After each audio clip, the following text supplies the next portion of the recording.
and Shanice Gleaves about the increase in gun violence and some of the strategies that we might be able to use in order to deal with some of the problems that we have. Ms. Gleaves, I think that we should start with you doing this last segment to give you an opportunity not only to talk about your program, but at the same time to perhaps give us some additional information in terms of how you see gun violence in this city and wherever. Again, gents is program that we do, just reaching out to the boys in the community. When it comes to gun violence, it breaks my heart. It's ridiculous. You know, I have a few boys of my own, boys that I've been interactive with that have been lost, lives have been lost through the gun violence, so it hurts me. So I'm trying to do any and everything that I can. I'm going into the schools, in the neighborhoods, and the housing projects, everywhere I can be to reach out and number one, show love to them. I try my best just to show love. If I can't do nothing else, it's to show you something, because we don't know what they're dealing with at home. It's a root to it, and if we can get to the root of what these boys are dealing with, we could help a whole lot. Pastor Over, looking at your situation, what are some of the things that you think that people outside of us might be able to do in terms of helping to decrease it? And I say that primarily because so many people have talked about the lack of opportunities, the lack of jobs, and et cetera. Do you see that as a real issue in terms of this youth violence that we're facing? Yes, sir. God must have told you that, because that's one of the things that we have to work on as a unit, is to provide jobs. If one person hear about a job, spread that out to everybody.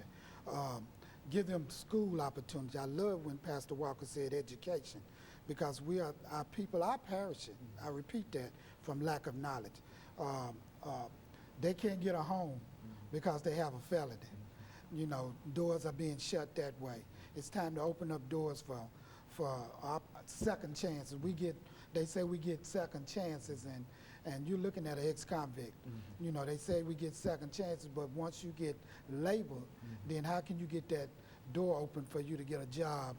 Or they give you, they say in the prison system, they give you a college degree, but you can't use that degree on the streets, or give you training, but you can't get a job with that training. It's time out for that. It's time to if you hear about a job, we post that job. If you hear about, and if we're going to do events, let's do events with resources, health resources, job resources, education resources. Don't just do it just to put on a show, because God is tired of talk. Talk is cheap to him.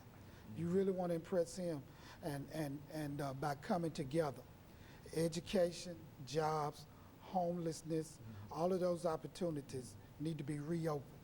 So in other words, it's just a whole series of things that help to contribute to the attitudes that folks have toward one another, and that if some of these individuals are able to get jobs, they might have a different attitude in terms of how they deal with other individuals and et cetera. Is that what we're saying? Well, that's true. That's true. Jobs are necessary and are needed. At the same time, up front, prior to that, we need some educational training to prepare people to go into a job. Because if I'm running a company, you show up on my job site, man, if you come in, you want a job, but you don't want to work the job, you just want to check, then that's not going to work. You're not going to have the job long anyway. So there's got to be some training going in up front.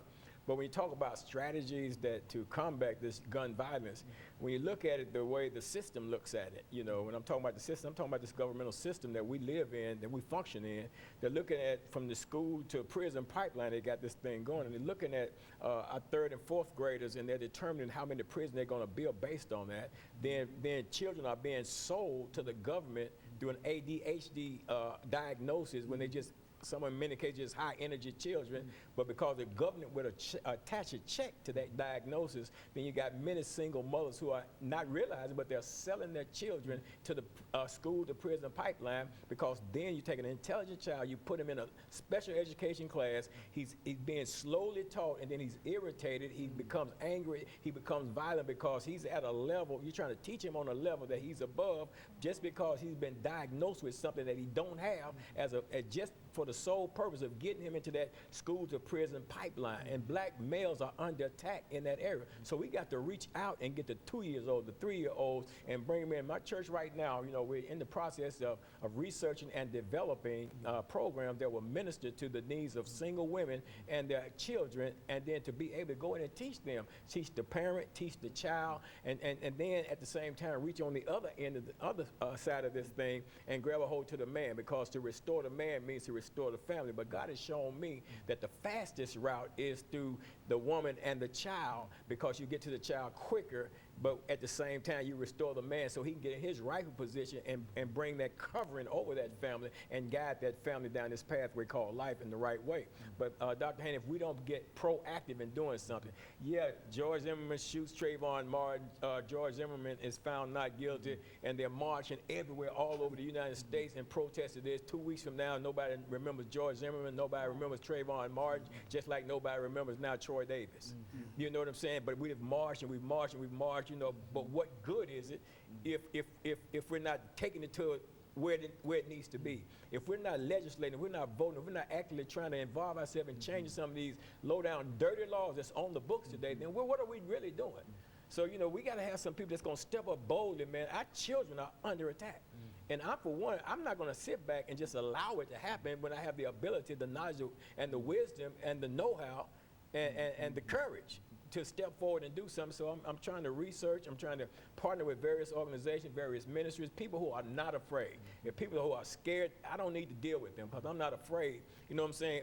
Worst thing can happen to an individual that want to save our children's life. You can lose your life in the process, but so what? Look how many people have lost our lives so that some of us now are enjoying life, Dr. Haney. So this thing is serious, man. And people sit around want to talk about it and talk about it and talk about the problem, but then nobody wants to solve the problem. And then everybody wants to get mad when what's normal happens. See, it's normal for George Zimmerman to shoot a Trayvon Martin. That happens all the time. That's normal in America, you know. But then when it happens, we look at it like it's something that's abnormal. Then we want to mass up. Then we want to march, hold up signs, and we shall overcome. Overcome what? You know what I'm saying, man? Very good. That's some good statement. Ms. Gleaves, now, I see you agree with some of those statements. Now, how do you see the young people that you're working with? I mean, what are you actively doing in order to turn them around? We are, well, what we're doing right now, they meet once a month, and there's just some interactive activities going on with the boys. And then, actually, my brother, he's doing a Bible study in Dodge City, where he's getting the gang members together, and he's getting the young boys out there just hanging out in the streets and bringing them together and having a Bible study and just talking to them. He tell them, you know, you want to bring your, what he say, your Glocks or whatever. He wants them to be themselves, because a lot of them don't want to go into the church. So he's bringing who he is now to them, because that's where he was at. And I agree with everything Pastor Walker said, because we have to start with those little kids. Very good. And so, Pastor Orr, let's have you to close us out over this last minute that we have here with some statements in reference to how you feel that we ought to move from here. Amen. I also agree with Pastor Walker, because I saw his zeal, his passion. We have to stop being afraid to step out on faith. You know, a lot of people stayed in the boat when they need to step out on faith and trust God to lead us to our people. And if they bring their guns, as she said a few minutes ago, we have to teach them to lay those guns down and pray over our people. We don't pray. We pray of the righteous prevail as much. We need to learn to pray with a sincere heart and trust God to do his will. Very good. And of course, let me, over the last few seconds that we have here, thank the three of you for coming by and giving us that excellent information with passion, and information with knowledge, because I think that all of you have been in the ranks for a long time, and you've seen the issues that we all have to face, and we felt that by simply bringing the three of you together, and as well as Mr. Watts, who was also here with us, by bringing all of you together and getting some statements in reference to where do we go from here, I think that we might be able to move. And of course, let me encourage our audience to tune in again next week for another informative edition of Comments.